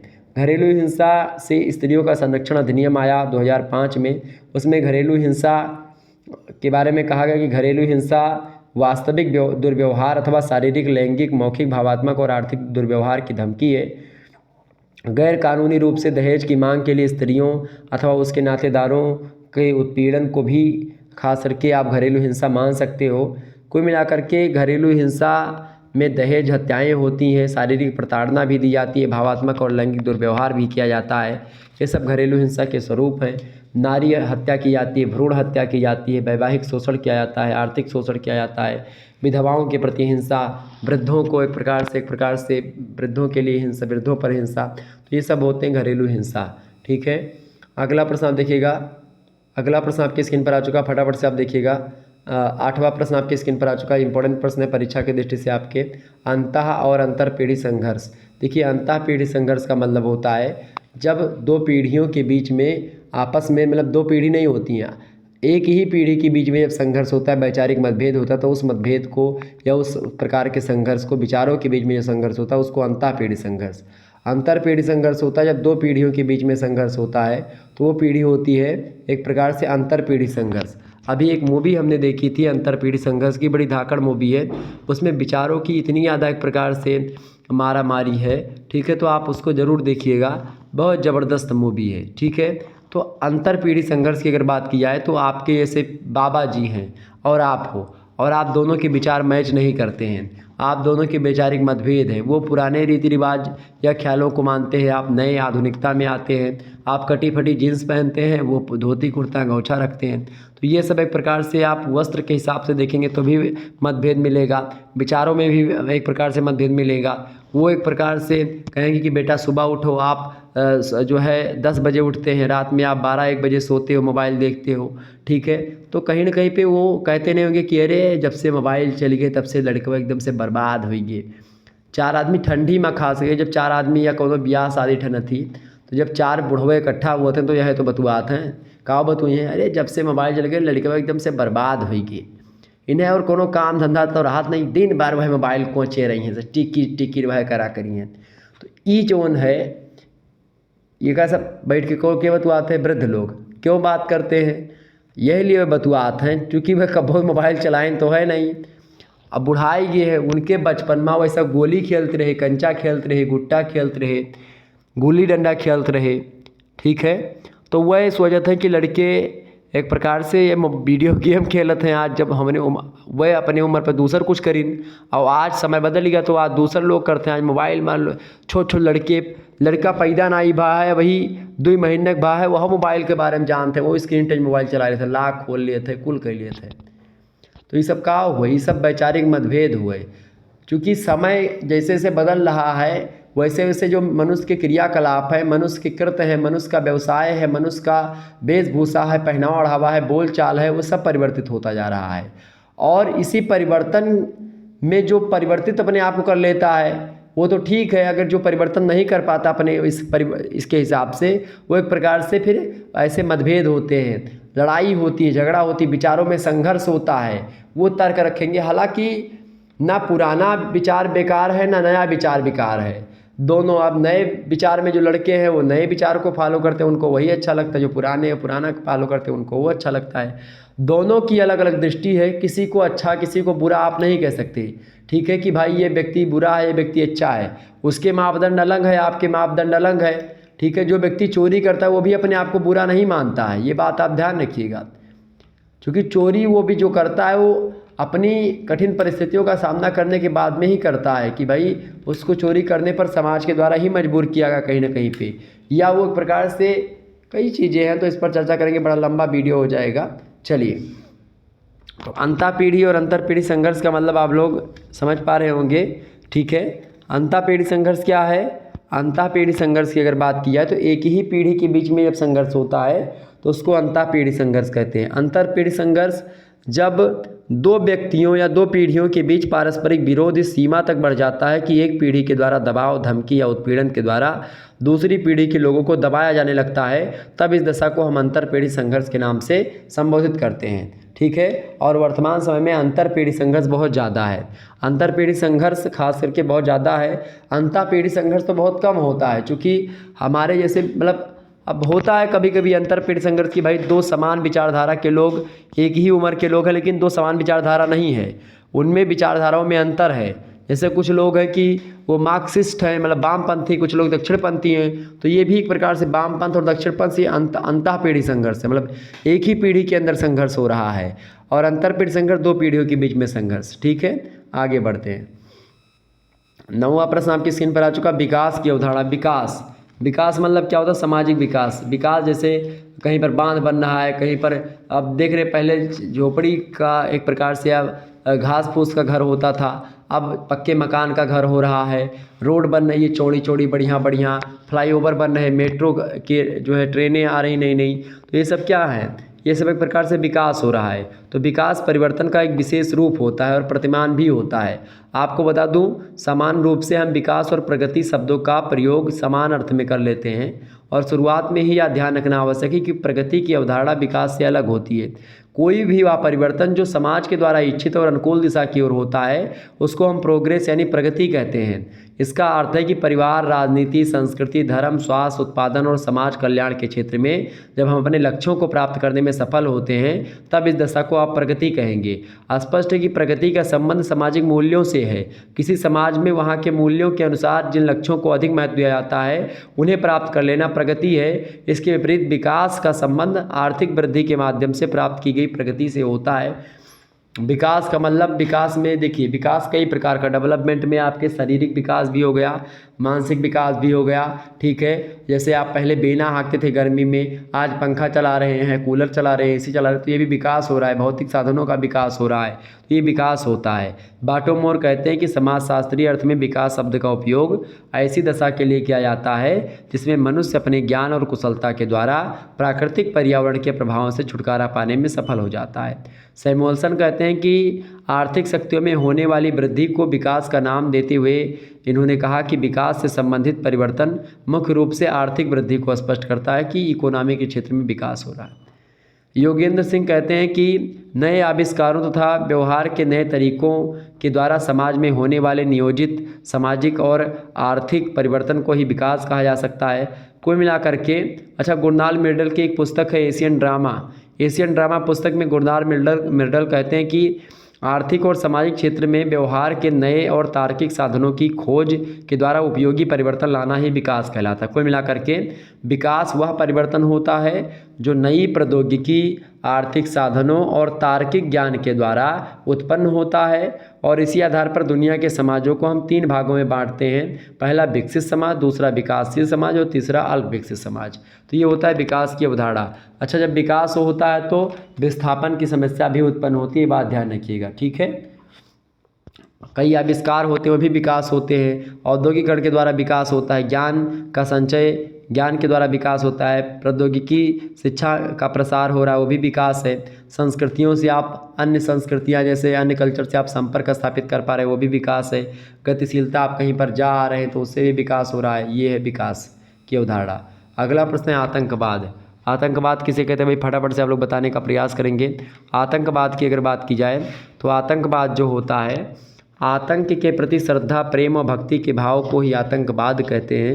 यानी आतंकी श्रद्धा या आतंक के प्रति जो व्यक्ति श्रद्धा रखता है, प्रेम रखता है, भक्ति भाव रखता है, आतंकियों को शरण देता है, वो भी आतंकवादी होता है। और ये विचारधारा फॉलो करने वाले व्यक्ति आतंकवादी कहलाते हैं। उषा श्रीवास्तव कहती हैं कि आतंकवाद को हम एक प्रकार से कई चीज़ों के माध्यम से परिभाषित कर सकते हैं। उन्होंने पहली बात बताई कि आतंकवाद एक विचारधारा है जो एक व्यक्ति के द्वारा दूसरे व्यक्तियों के मन में आतंक, भय तथा दहशत उत्पन्न करके अपने इच्छित लक्ष्य की पूर्ति करना चाहता है। दूसरी बात, आतंकवाद वह विचारधारा है जिसके द्वारा एक आतंकी अपने लक्ष्य की पूर्ति के लिए व्यक्ति, समूह या समुदाय में भय, डर या दहशत उत्पन्न करने में जरा भी संकोच नहीं करता। तीसरे तरीके से इसी को आप कह सकते हैं कि आतंकवाद एक ऐसी विचारधारा है जिसमें एक आतंकवादी हिंसात्मक तरीके से अपने उद्देश्यों की पूर्ति करता है। कुल मिलाकर के अगर कहें तो कह सकते हैं कि आतंकवाद एक ऐसी विचारधारा है जो अपने लक्ष्य की प्राप्ति के लिए बल के प्रयोग में विश्वास करती है, किंतु आतंकवाद के पीछे कभी कभी महान और उचित उद्देश्य भी जुड़ा हुआ होता है, ठीक है। तो ये होता है आतंकवाद। आतंकवाद की बात की तो भारत में आतंकवाद का जो वर्तमान स्वरूप है वह कश्मीर की समस्या को लेकर के उपजा है। 1977 ईस्वी तक कभी किसी ने ISI अथवा पंजाब या कश्मीर में आतंकवाद की बात नहीं सुनी थी। और इसका कारण ये था कि उस समय भारत की प्रधानमंत्री इंदिरा गांधी थी। वे पाकिस्तान में चल रहे सिंध आंदोलन को नैतिक और हर किस्म का समर्थन देती थी। और इस आंदोलन से पाकिस्तान इतना परेशान था कि उसे भारत की तरफ देखने की फुर्सत ही नहीं थी। 1977 ईस्वी में जनता सरकार ने खास करके इस आंदोलन को सहायता देना बंद कर दिया और यह आंदोलन मृत हो गया। और इसके बाद पाकिस्तान ने हिंदुस्तान में हरकतें करना शुरू कर दिया, क्योंकि जब अपने घर में लड़ाई होगी तो दूसरों के घर में लोग मज़ा लेने नहीं जाएंगे, और जब अपने घर में एक प्रकार से लोग सुखी रहेंगे तो दूसरों का मज़ा ज़रूर लेंगे। तो प्रमुख आतंकवादी संगठन का विकास होता गया, जैसे कि जैसे मोहम्मद हो गया, लश्कर-ए-तोयबा हो गया, अल बदर हो गया, हरकत उल मुजाहिदीन। तो ये सब एक प्रकार से कई आप देखते हैं जैसे कि इन संगठनों के बाद भी और कई सारे संगठन हैं जो काफ़ी संख्या में बढ़ रहे हैं। United liberation front of Assam, ये उल्फा कहा जाता है इसको। Nationalist socialist council of Nagaland, ठीक है। इसके अलावा आइजक मुइबा, इसका दूसरा जो है खापलांग गुट कहा जाता है इसको, ठीक है। इसके अलावा नेशनल डेमोक्रेटिक ऑफ बोडोलैंड, इसको NDFB कहा जाता है। इसके अलावा UNLF, इसके अलावा पीपल्स लिबरेशन आर्मी यानी PLA, national liberation front of Tripura, ठीक है। ये सब एक प्रकार से आतंकवादी गिरोह हैं जो कि आतंकवादी गतिविधियों को एक प्रकार से बढ़ावा देते हैं। अगला प्रश्न आप देखिएगा, देखिए केवल 4 या 5 प्रश्न आपको करने हैं। राम मनोहर लोहिया में 4 प्रश्न, बाकी यूनिवर्सिटी में 5 प्रश्न खंडवा से। तो 1.5 शब्दों में राम मनोहर लोहिया में आपको लिखना है, 2 शब्दों में अन्य विश्वविद्यालय में लघु उत्तरीय प्रश्न है। चूँकि राम मनोहर लोहिया में 2 घंटे का समय दिया जाता है और अन्य विश्वविद्यालय में 3 घंटे का दिया जाता है, इसलिए राम मनोहर लोहिया में थोड़ी शब्द सीमा कम होती है। अगला प्रश्न आप देखिएगा, विस्थापन को लेकर के प्रश्न है। विस्थापन तथा पुनर्वास संबंधी सुझावों की पर चर्चा कीजिए, इंपॉर्टेंट प्रश्न है। तो अगर बात की जाए विस्थापन या पुनर्वास की, तो विस्थापन जो होता है भारत में आप देखते हैं स्वतंत्रता के बाद से लगातार विकास कार्यक्रम जो है होते रहे हैं, और विकास जब होता है तो विस्थापन की समस्या उत्पन्न होती है। आपको बता दूं, विकास जैसे कोई बांध बना तो बांध बनने से क्या होता है, जल भराव की समस्या उत्पन्न होती है। जहाँ जहाँ जल भरता है तो आसपास के इलाके जो होते हैं जल मग्न हो जाते हैं, जल में डूब जाते हैं, तो वहाँ से लोगों को भागना पड़ता है। ठीक है, कोई फैक्ट्री बनने तो वहाँ से लोगों को भागना पड़ता है, तो उसको बोलते हैं विस्थापन, यानी एक स्थान से दूसरे स्थान पर जाना विस्थापन कहलाता है। और विस्थापन का सबसे महत्वपूर्ण कारण है विकास। विकास की गतिविधियों के द्वारा लोग एक प्रकार से अपने घर द्वार को छोड़ करके उनको भागना पड़ता है, तो होता है विस्थापन। पुनर्वास एक प्रकार से होता है कि दूसरे स्थान पर जाकर के रहना। ठीक है, आप देखते हैं सबसे पहले यह आवश्यक है कि विभिन्न विकास कार्यक्रमों को लागू करने से पहले आपको विशेषज्ञों के द्वारा क्षेत्रीय अध्ययन किए जाएं, और जिससे कम से कम लोगों का एक प्रकार से मूल स्थान से उनको हटना पड़े। तो ऐसे जगह पर फैक्ट्री वगैरह स्थापित करें जहाँ पर लोग ज़्यादा ना रह रहे हों। ठीक है, ये सारी चीज़ें हैं, कुल मिलाकर के आप देखते हैं यही होता है पुनर्वास और एक प्रकार से विस्थापन। अच्छा, विस्थापन या पुनर्वास या विकास के कार्यक्रमों को करने से पहले आपको यह भी बात ध्यान देना चाहिए, ये भी सुझाव है कि नए कारखानों का निर्माण करने के लिए ऐसे क्षेत्रों को चुनना जरूरी है जहां की भूमि बंजर या अनुपयोगी हो। इससे कृषि उत्पादन पर पड़ने वाले प्रतिकूल प्रभाव को भी रोका जा सकता है। इसके अलावा औद्योगिक आर्थिक विकास के लिए यह आवश्यक है, लेकिन औद्योगिकरण के लिए एक संतुलित नीति से विस्थापन की समस्या को कम किया जा सकता है। कुल मिलाकर के जनजातियों और पर्वतीय क्षेत्रों में रहने वाले समुदायों में विस्थापन की समस्या को रोकने के लिए वन नीति को व्याकरणिक बनाना आवश्यक है। वन संरक्षण के नाम पर जनजातियों को जंगलों से जड़ी बूटियां एकत्रित करने से रोकना उचित नहीं है। तो ये कई प्रकार के सुझाव आप दे सकते हैं। इसके अलावा विस्थापन की समस्या के दुष्प्रभावों को कम करने के लिए विस्थापितों के पुनर्वास की व्यवस्था योजना बनाना आवश्यक होता है कि पहले भाई अगर वहाँ पर हम बांध बना रहे हैं या कोई फैक्ट्री स्थापित कर रहे हैं तो उससे कितने लोगों को हानि होगी, कितने लोगों का घर डूबेगा, तो उन सभी के लिए पहले से व्यवस्था कर देना कि उन सभी को उचित तरीके से उनको मुआवजा देना, उनकी ज़मीन का, सारी चीज़ों को करना। ये सब आपको सुझाव आप लिख सकते हैं। दूसरा प्रश्न आप देखिएगा, बेरोजगारी का अर्थ, परिभाषा और प्रकारों पर प्रकाश डालिए। बेरोजगारी किसे कहते हैं भाई, आप सभी को पता होगा। बेरोजगारी शब्द जो है रोजगार का विपरीत शब्द है, और ये सभी व्यक्ति जो किन्हीं कार्यों अथवा व्यवसाय में लगे हैं उन्हें अर्थ संबंधी सुविधाएं उपलब्ध होती हैं, उन्हें हम क्या कहते हैं, रोजगारी कहते हैं या रोजगार में लगे हुए व्यक्ति कहते हैं। तो रोजगार मतलब कि जो अपने एक प्रकार से टैलेंट का प्रयोग करके रुपया पैसा कमा रहे हैं, वो होता है रोजगार। परंतु बहुत से ऐसे व्यक्ति होते हैं जो स्वस्थ होते हैं, काम करने की इच्छा भी रखते हैं, परंतु उनको काम नहीं मिल पाता है। ऐसे सभी व्यक्ति बेरोजगारी या बेकारी की श्रेणी में आते हैं। और बहुत से ऐसे व्यक्ति हैं जो स्वस्थ होते हैं परंतु कार्य करने की इच्छा नहीं रखते हैं, आलस्य में ही पड़े रहना चाहते हैं, और ऐसे व्यक्तियों को बेकार नहीं कहा जा सकता है। अतः साधारण अर्थों में रोजगार का अभाव ही क्या है, बेरोजगारी है। ठीक है, फेयर चाइल्ड कहते हैं कि बेरोजगारी मजदूरी करने वाले समान वर्ग के एक सदस्य का सामान्य समय में समान वेतन और समान काम करने की दशाओं में वेतन मिलने वाले काम के अनिच्छापूर्वक या ज़बरदस्ती अलग कर देना होता है। कुल मिलाकर के कार्ल प्रिवास कहते हैं कि बेरोजगारी श्रम बाजार की वह दशा है जिसमें श्रम शक्ति की पूर्ति उपलब्ध मांगों से अधिक होती है। कुल मिलाकर के ऐसे लोग जो कि एक प्रकार से काम करने की इच्छा रखते हैं, काम करना जानते भी हैं, लेकिन सीटें कम हैं और काम नहीं कर पाते हैं, बेरोजगारी वही होती है। ठीक है, तो ये होगा बेरोजगारी की अर्थ और परिभाषा। बेरोजगारी के प्रकार पूछा गया, तो बेरोजगारी मुख्य रूप से कई प्रकार की होती हैं। ठीक है, मुख्य रूप से दो प्रकार की आप बांट सकते हो। पहला कृषि बेरोजगारी। अच्छा, कृषि बेरोजगारी में तीन प्रकार की बेरोजगारी होती है। एक होती है प्रच्छन्न बेरोजगारी, एक होती है मौसमी बेरोजगारी, और एक होती है सामान्य बेरोजगारी। कृषि में प्रच्छन्न बेरोजगारी खास करके इसमें प्रच्छन्न रूप से बेकार व्यक्ति वह व्यक्ति होता है जो ऊपर से काम पर लगा हुआ दिखाई देता है, परंतु अगर वह काम ना भी करे तो कुल उत्पादन में कोई अंतर नहीं होता है। इसका कारण यह है कि उसका उत्पादन में अपना योगदान शून्य के बराबर। जैसे कि चार भाई हैं और एक दुकान खोल लिए हैं, तो चारों भाई एक प्रकार से दूसरी दूसरी दुकान पे बैठते हैं, तो उसका कोई मतलब नहीं। एक व्यक्ति भी दुकान देख सकता है और चार व्यक्ति अगर चाहो तो उसी में लगे रहो, तो इसको बोलते हैं प्रच्छन्न बेरोजगारी। 10 बीघा खेती, तो उसी में आप चाहे चारों व्यक्ति लगे रहो, चाहे एक ही व्यक्ति मिल करके इधर उधर से करवा लो। ठीक है, तो वो होती है प्रच्छन्न बेरोजगारी कि भाई मतलब आपको दिखाई देने में सभी लोग काम कर रहे हैं लेकिन फिर भी उस काम का कोई मतलब नहीं है, तो होती है प्रच्छन्न बेरोजगारी। दूसरी होती है मौसमी बेरोजगारी। कृषि एक ऐसा व्यवसाय होता है जिसमें श्रमिकों की आवश्यकता पूरे साल एक जैसी नहीं होती। फसल के बुआई के समय और कटाई के समय अधिक व्यक्तियों की ज़रूरत होती, मजदूरों की ज़रूरत होती, फिर उसके बाद में कई महीनों तक उनकी कोई आवश्यकता नहीं होती, तो ये होती है मौसमी बेरोजगारी। तीसरी होती है सामान्य बेरोजगारी। कृषि के यंत्रीकरण से क्या हो गया है कि कृषि श्रमिकों की संख्या में कमी होती जा रही है, इसलिए भूमिहीन व्यक्तियों की संख्या बेकारों में बढ़ती जा रही है, जनसंख्या में वृद्धि हो रही है। कृषि के यंत्रीकरण से सामान्य बेरोजगारी अधिक हो गई है। पहले लोग एक प्रकार से बैल से खेतों जोते थे, तो बैल वाले जो बैल रखते थे उनको भी कुछ मिल जाता था। अब ट्रैक्टर हो गया है, सभी लोग ऐसे खेत बहुत जल्दी जोत ले रहे हैं। पहले कई सारी चीज़ें होती थी, ठीक है। अब गेहूँ पहले लोग मजदूर से कटवाते थे, अब मशीनें आ गई हैं, ठीक है। तो ये सब होते हैं। तो ये हो गए भाई कृषि बेरोजगारी। और दूसरी कौन सी होती है, जो मैंने आपको बताया था, वो होती गैर कृषि बेरोजगारी, मतलब बिना कृषि वाली बेरोजगारी। गैर कृषि बेरोजगारी अधिकतर औद्योगिक केंद्रों तथा नगरों में पाई जाती है, और जो कृषि बेरोजगारी होती है वो गाँव में पाई जाती है। तो गैर कृषि बेरोजगारी में खास करके आप देखते हैं चक्रीय बेरोजगारी हो गई, अस्थाई बेरोजगारी हो गई, ठीक है, मौसमी बेरोजगारी हो गई, शिक्षित या कुशल बेरोजगारी हो गई, ठीक है, संरचनात्मक बेरोजगारी हो गई। तो ये सब हो गई बेरोजगारी के प्रकार। अगला प्रश्न, तीसरा नंबर प्रश्न आप देखिएगा, स्वायत्त व्यसन अपराधों को रोकने के सुझाव बताइए, उपाय बताइए। तो स्वायत्त व्यसन अपराध मतलब क्या होता है, सफ़ेदपोश अपराध या स्वायत्त व्यसन अपराध।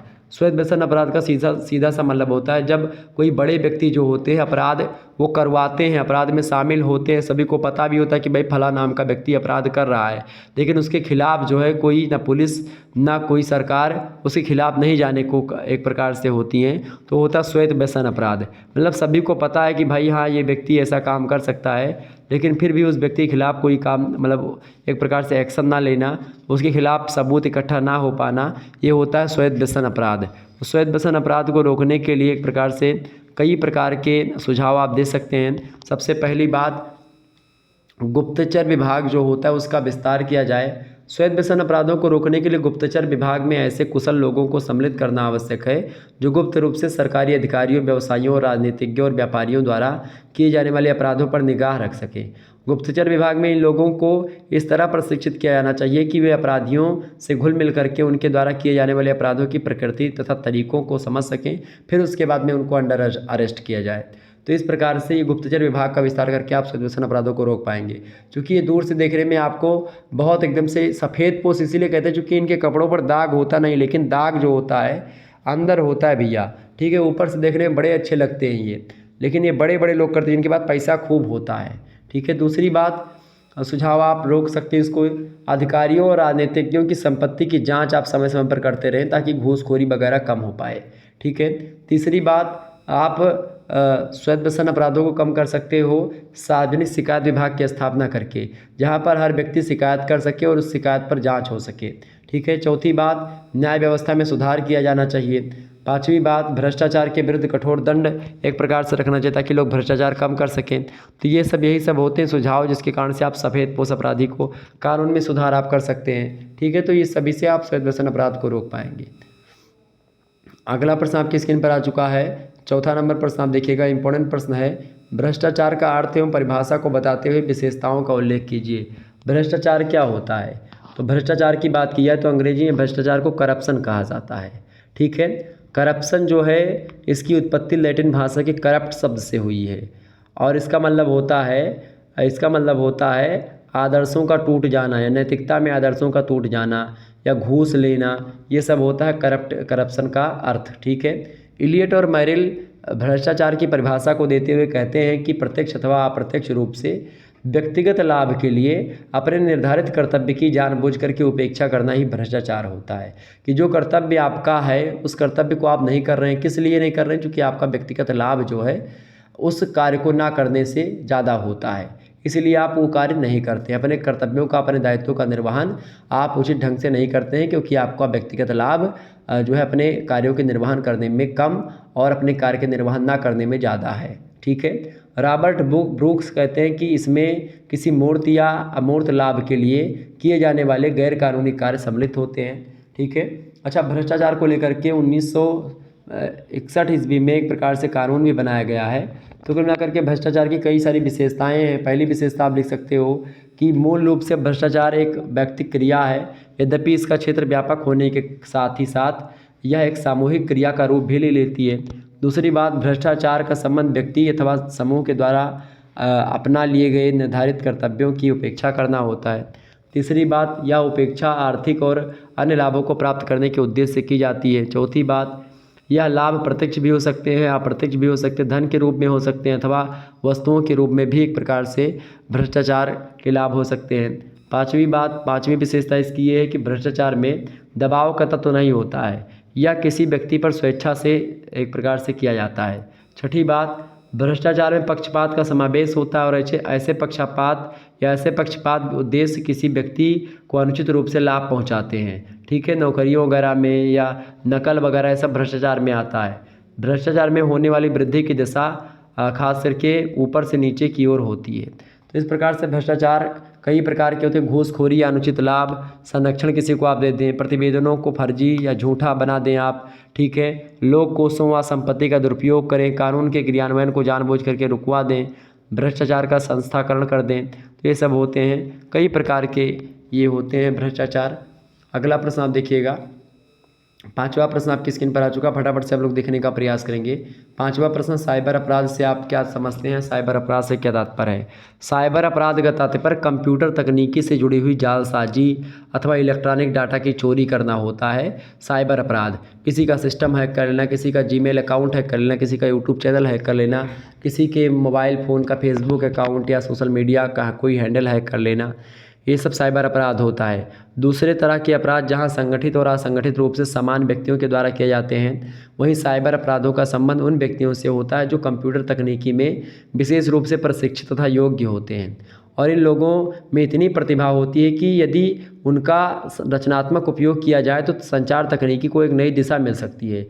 इसके विपरीत जब कंप्यूटर प्रौद्योगिकी में अति कुशल और मेधावी लोग अपनी दक्षता का उपयोग कंप्यूटर के माध्यम से गबन करने, गुप्त आंकड़ों की चोरी करने या अश्लीलता को प्रोत्साहन देने अथवा हज़ारों कंप्यूटरों में वायरस छोड़ करके उनकी कार्यप्रणाली को ठप कर देते हैं, तो इन कार्यों को हम साइबर अपराध कहते हैं। साइबर अपराध को अनेक विद्वानों ने भिन्न भिन्न शब्दों के द्वारा परिभाषित किया है, यद्यपि सभी का उद्देश्य यह स्पष्ट करना है कि जब कंप्यूटर प्रौद्योगिकी के ज्ञान का दुरुपयोग कानून और विरोधी और अनैतिक कार्यों के लिए किया जाता है तो ऐसे व्यवहार को हम साइबर अपराध कहते हैं। कुल मिलाकर के साइबर अपराध का सीधा सा मतलब होता है जिसमें गैर कानूनी कार्यों हेतु कंप्यूटर को एक हथियार अथवा निशाना अथवा दोनों रूपों में प्रयोग किया जाता है।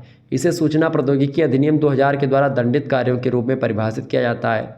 ठीक है, परंतु साइबर अपराध की अधूरी परिभाषा है ये, क्योंकि भारतीय दंड संहिता में भी अनेक अपराधों जैसे ईमेल के द्वारा धमकी देना धारा 499 के तहत होता है, इलेक्ट्रॉनिक रिकॉर्ड से धोखाधड़ी करना धारा 461, नकली वेबसाइट या साइबर अपराध धोखेबाजी धारा जो होती 420 जिसको कहते हैं, ठीक है, नकली ईमेल धारा 463 और इन सभी को एक प्रकार से साइबर अपराध की श्रेणी में रखा जाता है। अगला प्रश्न आप देखिए, छठा प्रश्न है, भारत में निर्धनता उन्मूलन के लिए किए गए उपायों को बताइए। भारत में निर्धनता उन्मूलन के लिए कई उपाय किए गए हैं, उन्हीं के बारे में आपसे प्रश्न पूछा जा रहा है। तो प्रश्न क्या है, भारत में निर्धनता को ख़त्म करने के लिए निर्धनता उन्मूलन के लिए जो उपाय किए गए हैं उनके बारे में आप बताएं। तो भारत में निर्धनता उन्मूलन के लिए कई उपाय किए गए हैं। सबसे पहली बात आप लिखिएगा, स्वर्ण जयंती ग्राम स्वरोजगार योजना बनाई गई, 1999 में प्रारंभ की गई योजना थी ये, और इस योजना का उद्देश्य था लघु उद्यमों को बढ़ावा देना और सहायता प्राप्त निर्धन परिवारों की सामाजिक पुनर्गठन और उनके प्रशिक्षण और क्षमता का निर्माण करना। ठीक है, ये सब चीज़ें थी। दूसरा जो संस्था है खास करके उपाय भारत सरकार के द्वारा जो निर्धनता को कम करने के लिए किया गया वो है संपूर्ण ग्रामीण रोजगार योजना। 2001 ईस्वी में शुरू की गई यह योजना और इस योजना का उद्देश्य था ग्रामीण क्षेत्रों में खाद्य सुरक्षा, अस्थायी सामुदायिक, सामाजिक और आर्थिक परिसंपत्तियों का सृजन और आधारभूत ढांचे का विकास करने के साथ साथ अतिरिक्त मजदूरी मुहैया करवाना। तीसरा जो निर्धनता उन्मूलन के लिए काम किया गया वो है प्रधानमंत्री ग्रामोदय योजना। इस योजना की शुरुआत 2000 से लेकर के 2001 ईस्वी के बीच में हुई और राज्यों और संघ क्षेत्रों में की गई थी ताकि ग्राम स्तर पर अस्थायी मानव विकास के लक्ष्य को प्राप्त किया जा सके। ठीक है, चौथा काम किया गया भारत सरकार के द्वारा प्रधानमंत्री ग्रामोदय योजना, ग्रामीण आवास जिसको कहते हैं। प्रधानमंत्री ग्रामीण विकास से संबंधित ग्रामोदय योजना 4 अप्रैल 2000 ईस्वी को शुरू की गई। इस योजना का उद्देश्य ग्राम स्तर पर अस्थायी पर्यावास विकास को पूरा करना है। इस योजना के अंतर्गत इंदिरा आवास योजना समूचे देश में लागू की गई और इस योजना के अंतर्गत वित्त मंत्रालय सीधे राज्य सरकारों को धनराशि जारी करता है। पांचवा जो उपाय किया गया वो किया गया प्रधानमंत्री ग्रामोदय योजना। प्रधानमंत्री ग्रामोदय योजना में ग्रामीण पेयजल परियोजना पानी को लेकर के, ठीक है, ये काम किया गया। जल प्रबंधन, जल भराई, पेयजल संसाधन, जल संरक्षण इसकी चीज़ अंतर्गत की गई। छठी बात, अंत्योदय अन्न योजना। यह योजना प्रधानमंत्री के द्वारा 25 दिसंबर 2001 ईस्वी को शुरू की गई एक योजना है, ठीक है। ये अन्नपूर्णा योजना इसके बाद में चालू की गई, जो भी गरीबी को ख़त्म करने के लिए है। 100% केंद्रीय जो है प्रयोजित योजना है ये, और 1 अप्रैल 2000 ईस्वी से प्रभावी होती है अन्नपूर्णा योजना। और इसका उद्देश्य था कि उन परिषद नागरिकों को सरकारी पेंशन स्कीम के अंतर्गत पेंशन प्राप्त करने के पात्र हैं, लेकिन जिन्हें पेंशन मिल नहीं रही है उनकी आवश्यकता को पूरा करने के लिए खाद्य सुरक्षा प्रदान किया जाए। तो ये निर्धनता को ख़त्म करने के लिए कई काम किए गए भारत सरकार के द्वारा। 7वां प्रश्न है, मादक द्रव्य व्यसन के कारण को बताइए। मादक द्रव्य व्यसन के कई कारण हैं। लोग मादक द्रव्य व्यसन क्यों करते हैं? पहली बात तो सुख की इच्छा के लिए, क्योंकि बहुत सारे लोग बताते हैं कि भाई मादक द्रव्य सेवन करने से सुख मिलता है, अच्छा अनुभूति होती है।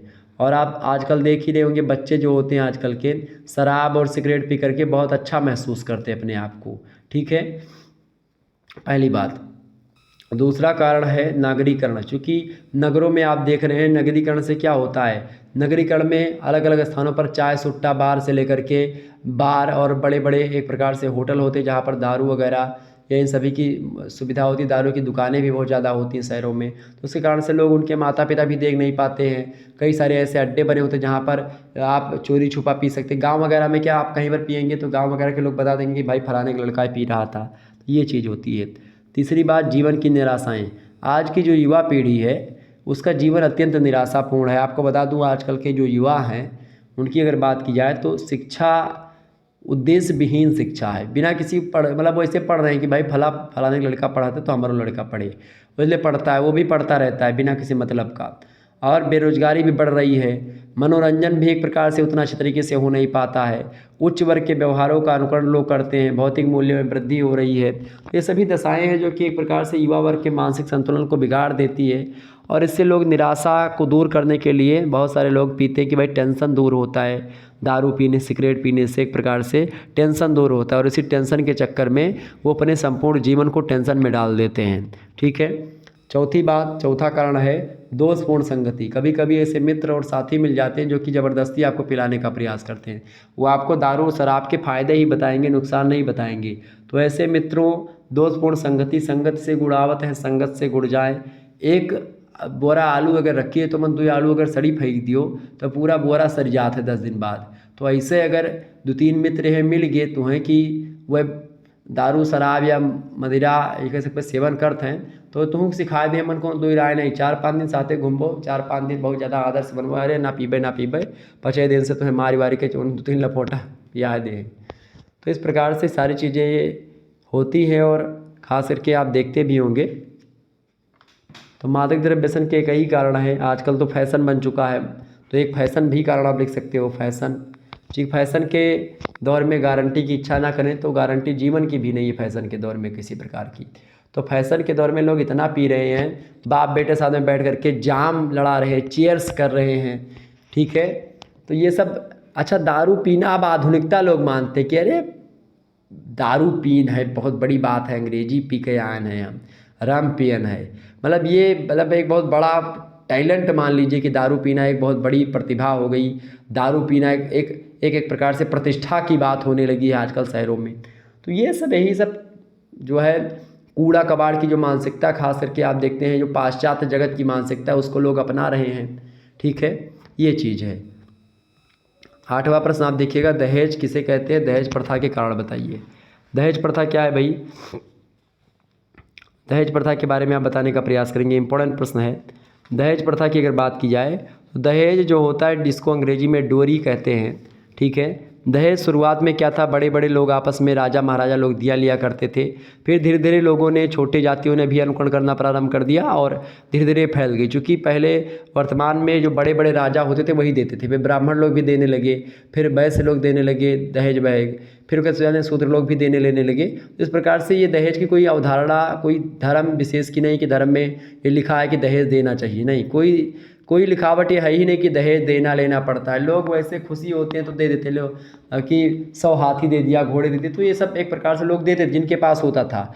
लेकिन अब उसका विकृत रूप सामने आ गया कि भाई जिसके पास नहीं भी है उसको मजबूरी में देना पड़ता है, चूँकि वो लोग दे रहे हैं।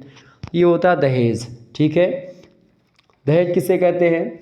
दहेज की अगर बात की जाए, दहेज जो होता है, दहेज निरोधक अधिनियम आया था 1961 में, उसमें बताया गया कि दहेज का अर्थ कोई ऐसी संपत्ति या मूल्यवान निधि है जो विवाह करने वाले दोनों पक्षों में से एक दूसरे पक्ष को अथवा विवाह में भाग लेने वाले पक्षों में से किसी पक्ष के माता पिता या किसी अन्य व्यक्ति के ने दूसरे पक्ष के माता पिता या किसी अन्य व्यक्ति को विवाह के अवसर पर या विवाह के पहले या विवाह के बाद दूसरे पक्ष के माता पिता या किसी अन्य व्यक्ति को विवाह के अवसर पर विवाह मतलब उसके अवसर पर दिया जाता है, बिना शर्त के या शर्त के बाद में, या कोई कि हम बाद में देंगे, गौन आएगा। तो इस प्रकार से कुल मिलाकर के दहेज जो होता है, आजकल अगर मैं आपको बताऊं सरल भाषा में, आप सभी लोग भी जानते हैं कि दहेज जो होता है वो कन्या पक्ष के द्वारा वर पक्ष को दिया जाता है। कन्या की जब शादी लोग तय करने जाते हैं तो घर पे आएंगे, लड़की की शादी।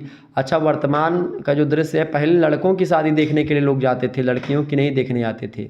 ठीक है, तो ये धीरे धीरे करके फिर बदल गया जो है पूरा का पूरा सिस्टम, और आज लड़कियों की शादी देखने के लिए लोग जाते हैं। चूँकि लड़कियों की एक प्रकार से आजकल लड़कियों को उतना ज़्यादा वैल्यू पहले बीच में मध्यकाल में खास करके नहीं दिया जाता था। ठीक है, और आजकल लड़की और लड़का एक समान के नारे लग रहे हैं, लेकिन फिर भी अभी आप देख ही रहे होंगे कि लड़कियों की शादी देखने के लिए लोग जाते हैं, लड़कों की नहीं देखने जाते हैं। ठीक है, और लड़कों की एक प्रकार से अच्छा, लड़के लोग एक प्रकार से शादी अगर उनकी आएगी तो ही होगी। लोग ये नहीं कहते कि हमारे भैया लड़कों हमारे लड़कों की शादी कर लो या कहूँ जाते हैं, तो ऐसा नहीं होता है।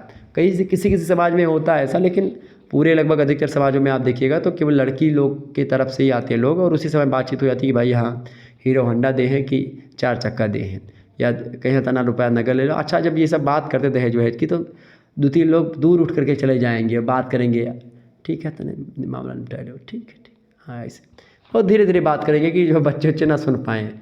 तो ये सब होता है। दहेज के कई कारण हैं। सबसे पहला कारण अगर मैं आपको बताऊं तो सबसे पहला कारण है कुलीन विवाह का नियम।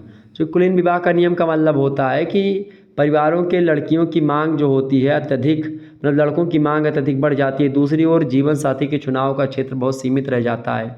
इस स्थिति में वर पक्ष को कन्या से अधिक दहेज प्राप्त करने का पूरा अवसर भी मिल जाता है। आपको बता दूं कि लड़का, अच्छा आजकल के जो लड़कियों के पिताजी हैं या लड़की जो है वो सरकारी नौकरी या अच्छा कमाने वाला पति ही ढूंढती है कि भाई जितना ज़्यादा पति कमाएगा उतना ज़्यादा हम शॉपिंग कर पाएंगे, उतना ज़्यादा हमारा सामान आ पाएगा, साड़ी बाड़ी हफ्ते भर पे बदलते रहेंगे। तो इससे कारण से क्या होता है कि दहेज को लोग एक प्रकार से दहेज जब वो सोचते हैं कि भाई लड़कवा पढ़ा लिखा चाहिए, तो लड़का सोचते हैं कि जितना हम पढ़े लिखे उतना मेहनत कर रहे हैं तो हम 4 चक्का ना ली तो क्या करी। तो यह प्रकार से दहेज को और प्रोत्साहन मिलता जा रहा है दिन प्रतिदिन। ठीक है, लोग चूँकि दोनों तरफ की कमियां हैं, अकेले लड़कों की कमियां नहीं है, ये मैं स्पष्ट कर दूं शुरुआत से ही। चूँकि लड़कियां एक प्रकार से इसमें घसीटी जाती हैं। मान लीजिए इसमें कुछ होता है कि लड़कों के माता पिता जो होते हैं वो चाहते हैं कि भाई हमने अपने लड़कों को पढ़ाया तो हमको मिले, और बगल वाले में चूँकि मिल गया 1 लाख रुपये और एक गाड़ी हीरो होंडा की, तो अब ये सोचता है कि हम लोग 1 लाख रुपये ना मिले तो हमारी इज्जत इनके बगल वाले पड़ोसी से कम हो जाए। तो यही लिए दहेज का एक वो भी बन चुका है कि भाई प्रतिष्ठा की बात होने लगी आजकल तो। ठीक है, दूसरी बात बाल विवाह। बाल विवाह के कारण से भी एक प्रकार से दहेज प्रथा को बढ़ावा मिला है। ठीक है, तीसरी बात है धार्मिक विश्वास भी है एक प्रकार से दहेज को लेकर के। वो धार्मिक विश्वास जो है वो झूठा विश्वास ही है, वैसे लोग विश्वास करते हैं। देना लेना तो अपने स्तर पर है, लोग खुशी खुशी दे दे, खुशी खुशी लोग ले ले, उसमें एक प्रकार से अच्छा होता है। लेकिन दहेज अगर आप ज़बरदस्ती ले रहे तो गलत बात है। ठीक है, इसके अलावा और भी कई कारण हैं, जैसे कि आर्थिक प्रतिस्पर्धा भी इसका एक कारण है। ठीक है, इसके अलावा आप देख रहे हैं काले धन में वृद्धि हो रही है, इसके कारण से लोग दहेज वगैरह देते हैं। पुरुष प्रधान सामाजिक व्यवस्था है, इसके कारण से भी दहेज व्यवस्था को कम नहीं हो पा रही है। संस्कृतिकरण की प्रक्रिया क्या है कि लोग एक दूसरे को देख करके कि भाई वो बड़े लोग कर रहे हैं तो हम भी करेंगे, ऐसा होता है। तो दहेज लोग देते रहते हैं, चाहे उनका 1 बीघा खेत ही बिक जाए लेकिन वो देते हैं दहेज। ठीक है, वो व्यवस्था वैसी करते हैं जैसे उन्होंने करी थी। तो देखी देखा में होता है, सामाजिक प्रतिष्ठा का प्रतीक बन चुका है। माता पिता का प्रभुत्व एक प्रकार से आजकल के विवाहों में होता है। तो ये सब एक प्रकार से कहीं ना कहीं पे दहेज को बढ़ावा मिलता है इससे। अगला जो प्रश्न है, केवल 2 प्रश्न करने होते, खंड 7 से 450 शब्द या 500 शब्दों में आपको उत्तर लिखना होता है दीर्घ उत्तरीय का। देखिए पहला प्रश्न है, भारत में दलितों की स्थिति एवं उनके विकास हेतु किए जा रहे उपायों का विवरण दीजिए। बहुत ही महत्वपूर्ण प्रश्न है, याद कर लीजिए, मतलब पढ़ लीजिएगा इसको, याद नहीं करना कुछ भी। अगला प्रश्न है, तलाक अथवा विवाह विच्छेद का अर्थ स्पष्ट करते हुए कारण भी बताइए। आप जो भी एक प्रकार से पढ़िए, 2-3-4 बार पढ़ लीजिएगा, अपने आप वो ध्यान में रहेगा, ठीक है, बस सब पढ़ लीजिएगा। अगला प्रश्न है, भारत में वृद्धजनों की प्रमुख समस्याओं का अर्थ बताते हुए स्वरूपों एवं समाधानों को भी व्यक्त कीजिए। बहुत इंपॉर्टेंट प्रश्न है। अगला प्रश्न है, विस्थापन का अर्थ बताते हुए इनके प्रकारों को भी बताइए। मोस्ट इंपॉर्टेंट प्रश्न है। तो इस प्रकार से कई प्रश्न आपसे पूछे गए थे जो कि आपकी परीक्षा की दृष्टि से बहुत महत्वपूर्ण है, ठीक है। आप इन सभी प्रश्नों को तैयार कर लीजिएगा, ठीक है। विस्थापन के अर्थ को आप तैयार कर लीजिएगा, वृद्धजनों की समस्याएं उनको पढ़ लीजिएगा, तलाक यानी विवाह विच्छेद के बारे में जान लीजिएगा, और दलितों की स्थिति और अल्पसंख्यक वर्ग के बारे में भी आप पढ़ लीजिएगा, वो भी आएगा। वहाँ पर हमने प्रश्न नहीं रख पाया हूँ, उसके लिए माफ़ी चाहूँगा, लेकिन आप अल्पसंख्यक के बारे में एक बार पढ़ लीजिएगा थोड़ा सा, ठीक है। तो इस प्रकार से तमाम प्रकार के प्रश्न आप लोग तैयार कर लीजिएगा, यहीं से आपकी परीक्षा में प्रश्न आएंगे, ये बात ध्यान रखिएगा। चलिए फिर मिलते हैं हम नेक्स्ट वीडियो में, तब तक के लिए जय हिंद जय भारत। और आपको जो अगला पेपर आपका है जियोग्राफी का यानी पेपर है, उसके लिए तैयारी मैं कल और भी वीडियो आपको दूंगा, ठीक है। चलिए फिर मिलते हैं नेक्स्ट वीडियो में, तब तक के लिए जय हिंद जय भारत। आप सभी का बहुत बहुत धन्यवाद हमारे से जुड़ने के लिए, ठीक है। चलिए शेयर कर दीजिए। तो समाजशास्त्र का नवीनतम मॉडल पेपर आप लोगों ने आज देखा, समझा और जाना। BA 4th सेमेस्टर के छात्र छात्रों के लिए सोशियोलॉजी का लेक्चर बहुत महत्वपूर्ण है। धन्यवाद, गुड नाइट।